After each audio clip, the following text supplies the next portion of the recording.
Hello guys, welcome back to our YouTube channel. നമ്മൾ ഇന്നലെ പുഷ്പ 2 കണ്ടു കേട്ടോ.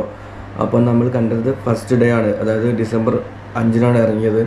5 ഇറങ്ങിയിട്ട് നമ്മൾ കണ്ടത് 7 മണിക്ക് ഷോ ആണ് കണ്ടത്. രാവിലെ കണ്ടിട്ടില്ല. രാവിലെ ബുക്ക് ചെയ്യാൻ പറ്റിയിട്ടില്ല, അതുകൊണ്ടാണ് കേട്ടോ. അപ്പം ഒരുപാട് പേര് രാവിലെ ഷോ കണ്ടു, എന്നിട്ട് ഒരുപാട് നെഗറ്റീവ് പറയുന്നുണ്ടായിരുന്നു. അപ്പം നമ്മൾ വിചാരിച്ചു അങ്ങനെ ആയിരിക്കും എന്ന് വിചാരിച്ചു. സോ കാണാൻ പോയി. അതായത് 5 മണിക്ക് ഡിസംബർ 5-ന് ഈവനിങ് 7 മണിന് ഷോയിലാണ് പോയത് കേട്ടോ. അപ്പോൾ കണ്ടപ്പോൾ ഫസ്റ്റ് ഹാഫ് നല്ലതാണ് എല്ലാവരും പറഞ്ഞിട്ടുണ്ടായിരുന്നു. അതുകൊണ്ട് തന്നെ ഫസ്റ്റ് ഹാഫ് അടിപൊളിയായിരുന്നു. ഫസ്റ്റ് ഹാഫ് അടിപൊളി എൻജോയും കാര്യങ്ങളും അതുപോലെ തന്നെ കഥയും എല്ലാം അടിപൊളിയായിട്ട് നടന്നിട്ടുണ്ട്. ഫഹദിനുള്ള ക്യാരക്ടറും ഫഹദിൻ്റെ അടിപൊളി പ്രകടനങ്ങളും കാര്യങ്ങളൊക്കെ ഉണ്ടായിട്ടുണ്ട്. പിന്നെ സെക്കൻഡ് ഹാഫിലാണ് പ്രശ്നം എന്നൊക്കെ പറഞ്ഞത്. സെക്കൻഡ് ഹാഫ് നോക്കിയപ്പോഴും സെക്കൻഡ് ഹാഫിന് വലിയ ഇഷ്യൂ ഉണ്ടായി. സെക്കൻഡ് ഹാഫ് അടിപൊളിയായിട്ട് തന്നെ പോയി. ഇവർ പറയുന്ന കാര്യങ്ങൾ എന്തൊക്കെയാണെന്ന് വെച്ചാൽ, അല്ലു അർജുൻ സ്വിമ്മിംഗ് പൂളിൽ മൂത്രമൊഴിച്ചു, അത് ഫഹദിൻ്റെ മേലേക്കാണ്, അങ്ങനെയൊക്കെയാണ് പറയുന്നത്. പക്ഷേ ഇങ്ങനെയുള്ളതല്ല കഥ. കാരണം എന്ന് പറഞ്ഞാൽ അല്ലു അർജുൻ്റെ മൂവീസിലെല്ലാം തന്നെ ഇങ്ങനെയുള്ള എല്ലാ സീനും ഉണ്ട്. അതായത് അല്ലു അർജുൻ എന്ന് പറഞ്ഞു കഴിഞ്ഞാൽ മാസ് ചെയ്യുന്ന ഒരു നടനോ, അല്ലെങ്കിൽ റൊമാൻസ് മാത്രം ചെയ്യുന്ന നടനോ, അല്ലെങ്കിൽ ഈ ഒരു കോമഡി മാത്രം ചെയ്യുന്ന നടനോ അല്ല. ഇവിടുത്തെ ഈ ഒരു മലയാളത്തിലെ ദിലീപ് ഉപമിക്കാൻ പറ്റില്ല, പക്ഷേ ഏകദേശം അങ്ങനെ തന്നെ ഒരു നടനാണ് അല്ലു അർജുൻ. ഈ കഴിഞ്ഞ 20+ മൂവീസ് നോക്കുകയാണെങ്കിൽ പോലും നമുക്കറിയാം, ഹാപ്പി ആയാലും ആര്യ 2 ആണെങ്കിലും ഇതിലൊക്കെ റൊമാൻസ് ഉണ്ട്, കോമഡി ഉണ്ട്, ഡാൻസ് ഉണ്ട്, ഫൈറ്റ് ഉണ്ട്, എല്ലാ കാര്യങ്ങളും ഉണ്ട്. ഇതിലെല്ലാം തന്നെ പലതരത്തിലുള്ള കോമഡീസും ഉണ്ട്. അതൊക്കെ നമ്മൾ ഉൾക്കൊണ്ടതുമാണ്. പക്ഷേ ഇവിടെ എന്താണെന്ന് വെച്ചാൽ, ഒരു മലയാളം ആക്ടറിനെ ഇങ്ങനെ ഒരു എന്താ പറയുക, മെയിനായിട്ടുള്ള ഒരു റോള് എന്താ പറയുക, അധികം സ്പേസ് കൊടുക്കാത്തതിൻ്റെ പേരിലാണ് മലയാളത്തിലുള്ളവർ ഇതിലൊരു കുറ്റം പറയുന്നത്. അത് കറക്റ്റായിട്ട് മനസ്സിലാവും. മറ്റുള്ള ഈ ഒരു തമിഴിലായാലും തെലുങ്കിലായാലും നമ്മൾ അതിൽ ആ ഒരു ഇതിലെടുക്കുന്നുള്ളൂ. നിങ്ങൾ ഈ പറയുന്ന ഈ സെയിം കാര്യങ്ങൾ തന്നെ നമ്മൾ ഈ എന്താ പറയുക, ഈ കാര്യങ്ങൾ ഇപ്പോൾ ഈ ഒരു ഫഹദ് ഫാസിൽ മലയാളിയാണ്ട് മാത്രമാണ് കേട്ടോ. ഫഹദ് ഫാസിലൊരു തമിഴാണോ അല്ലെങ്കിൽ തെലുങ്കിനാണെങ്കിൽ നമ്മൾ ഇതൊക്കെ തിരിച്ച് തള്ളിയാണ്. കാരണം ഇതൊക്കെ ഒരു സിനിമയായിട്ട് കാണാൻ പഠിക്കണം. ഈ ഒരു സിനിമയിൽ ഏറ്റവും നല്ല റോള് കിട്ടിയത് അല്ലു അർജുനും ഫഹദ് ഫാസിലും തന്നെയാണ്. രശ്മിക മന്ദാനയൊക്കെ എന്താ ചിന്തിച്ചത്? രശ്മിക മന്ദാനയൊക്കെ ആ ഒരു ഡാൻസിലും ഇതിൽ മാത്രമേ വരുന്നുള്ളൂ. ബാക്കി നോക്കുകയാണെങ്കിൽ നല്ല റോള് എന്ന് പറഞ്ഞാൽ ഫഹദ് ഫാസിലും അല്ലു അർജുനും തന്നെയാണ് കിട്ടിയിട്ടുള്ളത്. അതിൽ ഒരു കുഴപ്പവും ഞാൻ കാണുന്നില്ല. ഒരു സൈഡും ആക്കിയിട്ടില്ല ഫഹദ് ഫാസിലിനെ. കറക്റ്റായിട്ടുള്ള നിങ്ങൾക്ക് എല്ലാവരും പോയി കാണണം എന്ന് ഞാൻ പറയുന്നുള്ളൂ. അടിപൊളിയായിട്ട് തന്നെ വെച്ചിട്ടുണ്ട്. ഫഹദ് ഫാസിലിന് പാൻ ഇന്ത്യ റീച്ചാണ് കൊടുത്തത്. കാരണം അല്ലു അർജുൻ എന്ന് പറഞ്ഞു കഴിഞ്ഞാൽ പാകിസ്ഥാൻ, ബംഗ്ലാദേശ്, അതുപോലെ തന്നെ ഈ ഒരു എല്ലായിടത്തും നോർത്ത് ഇന്ത്യയിൽ, നേപ്പാളിൽ എല്ലായിടത്തും ഫാനാണ്. ഇപ്പോൾ ഓസ്ട്രേലിയ, USA വരെ ഫാനാണ്. നമുക്കറിയാം ഡേവിഡ് വാർണർ അതിന് എത്ര റീൽ ചെയ്യുന്നത്. അപ്പം വേൾഡിൽ തന്നെ അമേരിക്കയിലൊക്കെ വൻ പ്രീ സെയിൽസ് ആയിരുന്നു. ഇപ്പോഴും നല്ല ഷോസ് റണ്ണിങ് ആണ്. കാനഡയിൽ നല്ല ഷോസ് റണ്ണിങ് ആണ്. അപ്പം ഫഹദ് ഫാസിലിൻ്റെ ഒരു മലയാളം മൂവീസിൽ അഭിനയിച്ച് കഴിഞ്ഞാൽ നമുക്കറിയാം, അറിയുന്നവരുണ്ടാവും. പക്ഷേ ഒരു പാൻ വേൾഡ് എന്ന് പറഞ്ഞാൽ, അതായത് അല്ലു അർജുനെ അറിയാത്തവരായിട്ട് വേൾഡിൽ ആരുമില്ല. എല്ലാവർക്കും അറിയാം അല്ലു അർജുന. ഈവൻ ആഫ്രിക്കയിൽ പോലും റീൽസ് വരുന്നു. ആഫ്രിക്കയിൽ എല്ലാവർക്കും അറിയാം. എല്ലാ സ്ഥലത്തും ഈ അല്ലു അർജുൻ വേറെ പീക്ക് ലെവലിലാണ്. അപ്പോൾ അല്ലു അർജുൻ്റെ നേരെ ഒരു നെഗറ്റീവ് ക്യാരക്ടർ കിട്ടിയാൽ പോലും നമ്മളും റീച്ചാവാണ്. അപ്പോൾ അത് നോക്കിക്കഴിഞ്ഞാൽ അത് തന്നെയാണ് ഫഫയ്ക്കും ഇപ്പോൾ നല്ല റീച്ച് കിട്ടിയിട്ടുള്ളത്. ഫഫയ്ക്കൊക്കെ അടിപൊളിയായിട്ടുള്ള റീച്ചാണ് നമുക്ക് ഇപ്പം പാൻ ഇന്ത്യ അല്ലെങ്കിൽ ആ ഒരു വേൾഡ് ലെവലിൽ കിട്ടുന്നത്. ഇതൊക്കെ നമുക്ക് ഇപ്പോൾ രംഗണ്ണൻ്റെ കഥാപാത്രമൊക്കെ അറിയപ്പെടാൻ തന്നെ കാരണം, നോർത്തിലൊക്കെ എന്താ അറിഞ്ഞു വെച്ചാൽ പുഷ്പയിലെ വില്ലൻ എന്നാണ് രംഗണ്ണനെ അറിഞ്ഞപ്പെട്ടത്. അപ്പോൾ ആ ഒരു റീച്ച് തന്നെയാണ് ഫഹദ് ഫാസിൽ നല്ല റീച്ച്.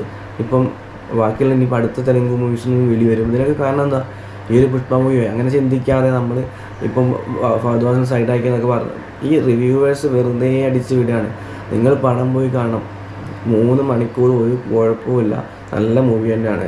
ലാസ്റ്റ് ഒരു 15 മിനിറ്റ് മാത്രം ഒരു ഫാമിലി, അതായത് ഏത് സിനിമയിലായാലും ഫാമിലിക്ക് ഇമ്പോർട്ടൻ്റ് കൊടുക്കുന്ന ഒരു സ്ലോ ആയിട്ടുള്ളൊരു ഇതുണ്ടായിരിക്കും. അല്ല നിങ്ങളെന്താ പറയുന്നത്? അല്ലു അർജുൻ എന്ന് പറഞ്ഞ ഒരു ആക്ടർ, നിങ്ങളെന്താ ഈ ഒരു ഫൈറ്റ് അല്ലെങ്കിൽ ഡാൻസ് മാത്രം ചെയ്യണോ? അയാൾ കരയാൻ പാടില്ല എന്നാണ് പറയുന്നത്.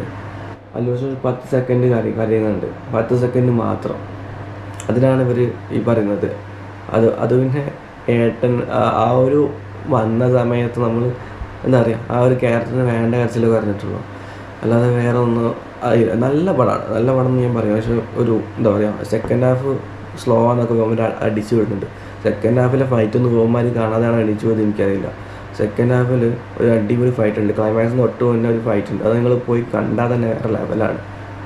അതൊന്നും ഇവന്മാർ ഈ റിവ്യൂ പറയുന്ന ഇവന്മാരൊക്കെ ഒന്നും കിടന്ന് മൂത്രം ഒഴിച്ചാൽ കിടക്കയിൽ മുള്ളിയാൽ പോലും നടക്കാൻ വയ്യാത്ത കാര്യങ്ങളാണ് അല്ലു അർജുൻ ചെയ്തു വെച്ചിട്ടുള്ളത്. അല്ലെങ്കിൽ ഏതെങ്കിലും മലയാള ആക്ടർ ആരെങ്കിലും വേറെ ഏത് ആക്ടറാണെങ്കിലും ചെയ്യാൻ പറ്റാത്ത അത്രയ്ക്കുള്ള ഫൈറ്റിൻ്റെ മാസ്റ്റർ ക്ലാസ് സാറാണ്. നമുക്കറിയാം, ഫൈറ്റായാലും ഈ ഒരു ഡാൻസ് ആണെങ്കിലും റൊമാൻസ് ആണെങ്കിലും ഒക്കെ ഈ ഒരു അല്ലു അർജുൻ അടിപൊളി ആയതുകൊണ്ട് മാത്രമാണ് ഈ ഒരു ലെവലിൽ അല്ലു എത്തിയിട്ടുള്ളത്. അപ്പോൾ അതൊക്കെ കൃത്യമായിട്ട് ചെയ്തിട്ടുള്ളത്. പിന്നെ ഇതിൽ നെഗറ്റീവ് എന്താണെന്ന് വെച്ചാൽ നമുക്കറിയാം, ഫസ്റ്റ് പാട്ടിലെ പോലെ രശ്മിക മന്ദാന ആയിട്ടുള്ള അത് പിന്നെ രശ്മിക മന്ദാന ആയിട്ടുള്ള സീൻസ് കുറച്ച് ലാഗായിട്ടുണ്ട്. അതുപോലെ തന്നെ എന്താ വെച്ചാൽ ഈ ഒരു ഏട്ടം വന്നപ്പോൾ ഉള്ള കുറച്ച് സീൻ കുറച്ച് ലാഗായിട്ടുണ്ട്. അതൊക്കെ കൂടി നോക്കുകയാണെങ്കിൽ 15 മിനിറ്റ് ലാഗുള്ളൂ, അല്ലാതെ ഒരു ലാഗും ഇല്ല. മാസായാലും സോങ്ങൊക്കെ എൻ്റെ മോനെ ഈ അവിടെ വന്നവരൊക്കെ ഫാനല്ലാത്ത ഫാമിലീസ് പോലും അടിപൊളിയായിട്ട് എൻജോയ് ചെയ്തിട്ടുണ്ട്. സോങ്ങിൽ ഒരു വൾഗാരിറ്റി ഇല്ല, പക്ക ഫാമിലി എൻ്റർടൈനറാണ്. ഒരു വൾഗറുമില്ല, ശ്രീലീലൊന്നും ഒരു പ്രശ്നമില്ല. നല്ല ക്യൂട്ടായിട്ടുള്ളത്, നമ്മൾ സമാധാന പോലത്തെ ഹോട്ടല്ല, ഒരു നല്ല ക്യൂട്ടായിട്ടാണ് ശ്രീലീല എല്ലാവർക്കും പറ്റുള്ളൂ. അത്രയ്ക്ക് ക്യൂട്ടായിട്ടാണ് ശ്രീലീലയൊക്കെ ഉള്ളത്. അടിപൊളിയായിട്ട് ചെയ്ത് വെച്ചത്, ഒരു കുഴപ്പമില്ല മക്കളെ, അടിപൊളിയായിട്ടുള്ള മൂവിയാണ്. ഈ റിവ്യൂവേഴ്സിൻ്റെ ഇതും കണ്ടിട്ട് നിങ്ങൾ റിവ്യൂ കണ്ടോ, തമിഴോ തെലുങ്കോ അല്ലെങ്കിൽ കന്നഡയോ അല്ലെങ്കിൽ ഹിന്ദിയോ കണ്ടോളൂ. മലയാളികളെ റിവ്യൂസ് കണ്ടിട്ട് ഒരു പടത്തിനും കയറാതെ കയറി. ഇവന്മാർക്ക് ആളാവാൻ വേണ്ടിയിട്ട് എന്ത് കാര്യവും പറയും. ഇവരൊക്കെ എന്ത് കാര്യവും ആളാവാൻ വേണ്ടി പറഞ്ഞ ആൾക്കാരാണ്. അതായത് ഒരു ക്യാമറ കൂടെ വന്നു കഴിഞ്ഞാൽ നമുക്ക് നല്ല പടമാണെങ്കിൽ പോലും നമുക്ക് കണ്ട് തെറി പറഞ്ഞ സമാധാനം കിട്ടില്ല. അതാണ് മലയാളികൾ. അപ്പോൾ അത് കണ്ടിട്ട് സിനിമയ്ക്ക് കയറാതെ കണ്ട മക്കളെ, അടിപൊളി മൂവിയാണ്. ഞാൻ വെറുതെ പറയല്ല, അടിപൊളി മൂവി തന്നെയാണ്. ലാഗ് 10 ലാസ്റ്റ് 10 മിനിറ്റ് ലാഗുണ്ട്, അല്ലാതെ ഒരു കുഴപ്പമില്ല. മര്യാദയ്ക്ക് പടം കണ്ട ആൾക്കാർ നല്ല അഭിപ്രായം പറയുന്നത്. നിങ്ങളാദ്യം പടം കണ്ടിട്ട് കുറേ ആൾക്കാർ പടം കാണാതെ ബോറ് മറ്റേത് പറയുന്നുണ്ട്.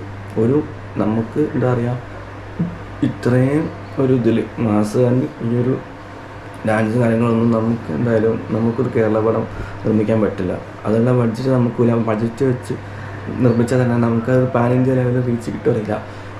പക്ഷേ ദുൽഖറിനെ വെച്ച് ചെയ്യാൻ പറ്റും. കാരണം ദുൽഖറിനൊക്കെ ഏകദേശം ഒരു റീച്ച് ഉണ്ട്, തെലുങ്കിലും തമിഴിലും മലയാളത്തിലും അതുപോലെ തന്നെ എന്താ പറയുക നോർത്ത് ഇന്ത്യയിലും നല്ല റീച്ച് ഉണ്ട്. അപ്പം ദുൽഖറിനെ വെച്ച് നമുക്ക് മലയാള പടം ഇങ്ങനെ ചെയ്തേക്കാം. ചിലപ്പം ഒരു 500 കോടി കിട്ടാൻ ചാൻസ് ഉണ്ട്. കാരണം ആ ലെവലിലേക്ക് ഈ ദുൽഖർ വന്നോ അറിയില്ല, പക്ഷെ കുഴപ്പമില്ല. ഒരു 100-150 കോടി കിട്ടാൻ ചാൻസ് ഉള്ള നടനാണ് ഒരു പാൻ ഇന്ത്യ ലെവലിൽ മൂവി ചെയ്ത് കഴിഞ്ഞാൽ.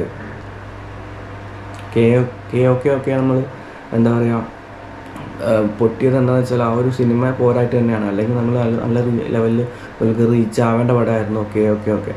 അപ്പം അങ്ങനെ നമ്മളൊരു പടം ചെയ്യുന്ന ഒരാൾ നമുക്ക് മാക്സിമം പ്രൊമോട്ട് ചെയ്യുന്ന ചെയ്യണം. അപ്പോൾ അത്രയ്ക്ക് അടിപൊളി പാസ് ആൻഡ് കളർ എൻ്റർടൈനർ തന്നെയാണ് പുഷ്പ, ഒരു കുഴപ്പമില്ല. പിന്നെ അല്ലു അർജുൻ്റെ അടിപൊളി പടം, അല്ലു അർജുൻ്റെ ഫൈറ്റ് അംഗീകരിക്കാൻ കഴിയുന്നവർ ഒരു കുഴപ്പമില്ല. അല്ലാതെ എന്താ പറയുക, നിങ്ങൾ ടിഷ്യൂവും കണ്ട് വളർന്ന ആൾക്കാരാണെങ്കിൽ ടിഷ്യൂ തന്നെ കണ്ടോളൂ. ഈ പടത്തിന് കയറാൻ നിൽക്കണ്ട. നല്ല ഫൈറ്റ്, ഡാൻസ്, മാസ് കാര്യങ്ങൾ കാണുന്നുണ്ടെങ്കിൽ അടിപൊളി ധൈര്യമായിട്ട് കയറിക്കോളൂ. ഓക്കെ. അപ്പം കേസ് ഞാനിത് വീഡിയോ ചെയ്യാനുള്ള കാരണം വെച്ചാൽ ഒരുപാട് പേര് നെഗറ്റീവ് അടിക്കുന്നുണ്ട്. കണ്ടവരും കാണാത്തവരൊക്കെ നെഗറ്റീവ് അടിക്കുന്നുണ്ട്. കണ്ട ആൾക്കാരൊക്കെ നല്ല കാര്യങ്ങൾ വർദ്ധിച്ച് നെഗറ്റീവ് മാത്രം പറയുന്നുണ്ട്. നെഗറ്റീവ് ഇല്ലാന്ന്, നെഗറ്റീവ് ഒരു 2-3 നെഗറ്റീവ് ഉണ്ടാകും, പക്ഷേ ഇവർ വെറുതെ അടിച്ചു വിടുകയാണ്. അപ്പോൾ എല്ലാവരും പടം കാണാം കേട്ടോ. ബൈ.